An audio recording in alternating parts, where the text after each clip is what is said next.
I tremble for my country when I think that there is a just God. Thomas Jefferson. I want to take you for a moment back 9 years, back to a world very different than the one we've had and known since George Floyd's events and his trial. A time when jurors all believed the police, a time when there were no videos, when the police would not testify against each other. That would be the wildest imagined thought you could have. Take you back to a time when you couldn't get an offer on a case against the police. The response was always, go pound sand, go tell it to the jury. That was a difficult time for anybody who took on the police. It was like taking on big tobacco, millions for defense and not a penny in settlement. And so the team we're talking about here for Street Fighter of the Year gets presented this case in 2012. A man, Mr. Broiliett, who's on PCP as well as other drugs and is beating up a woman in the street, is called about to the police. The police show up and they look at him, they restrain him, they get him off the woman, they put the woman in the police car, and then they begin to struggle with him, holding him down, putting their knee on his back where he's gasping for air. But they probably thought it was okay because he had a gang tattoo on his chest. His neck had been slashed in a previous fight. He had been shot and scarred in a previous fight. He resisted arrest. He tried to run. And one of the plaintiffs was an estranged wife of his. Talk about some bad facts. And they took that case against the county of Los Angeles. The case comes up to trial, and there's zero offer. It comes to trial in 2014, which is also quite a distance before the George Floyd case. Different world. Jurors are going to believe the police. No videos. How do you prove your case?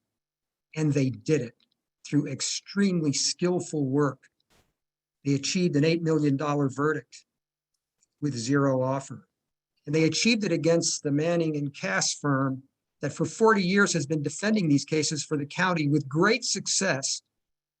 And this one was so bad for them that they lost the account. It was an intentional tort. The jury found it was an intentional tort. And all that evidence I told you about came in against the plaintiffs.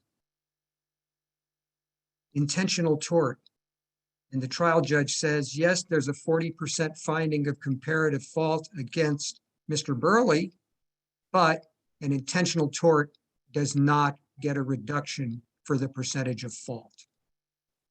And so the judge entered a judgment for $8 million, but the county takes it up on appeal. And the DCA reverses that and says, no, percentage of fault, 40%. We're knocking this thing down by 40%. We're going to sustain or affirm the judgment, but we're going to reduce it by 40%. So now it's time to try to get the Supreme Court to take the case. This team knew how hard it was to do that, and we are still dealing with impossible facts. And the Supreme Court takes it. And a unanimous opinion, the Supreme Court of California cemented forever the principle that when there's an intentional tort, there will be no reduction for percentage of fault. If a woman is raped, there will be no reduction for percentage of fault because of the way she was dressed. If a child or an adult is abused sexually, there will be no reduction of fault on some argument that somehow they wanted it. Established firmly and forever in the law of California. But let me tell you what I think was most important about that unanimous opinion.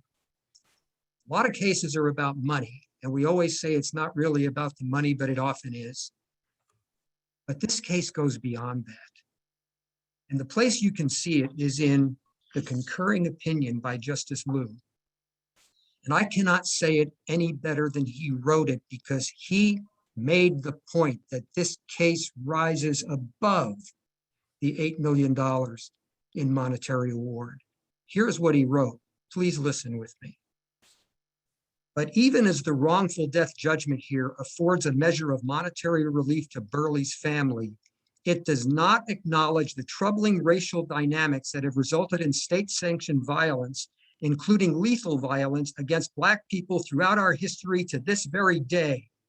Reckoning with that history is necessary if we are to prevent the wrongful deaths of more African Americans in the future. He goes on to say, the racial dimensions of this case should not escape our notice. How are we to ensure that the promise of equal justice under law is for all our people a living truth? And then he said, whatever the answer, it must involve acknowledging that Darren Burleigh's death at the hands of law enforcement is not a singular incident unmoored from our racial history. With that acknowledgement must come a serious effort to rethink what racial discrimination is, how it manifests in law enforcement and the justice system, and how the law can provide effective safeguards and redress for our neighbors, friends, and citizens who continue to bear the cruel weight of racism's stubborn legacy. When have you seen a Supreme Court decision like that? And that's because we are at an inflection point in the history of America. And this case is what that's all about. These street fighters took this fight on before George Floyd, fought it through, won it, and then took it all the way as needed to the Supreme Court. And it really wasn't about the money in the end. It was about great lawyers, many of them Black, about a deserving group of plaintiffs, about a defendants that needed to be held accountable or we are lost. Bruce, time is up. Can I have one more sentence? Do it quickly.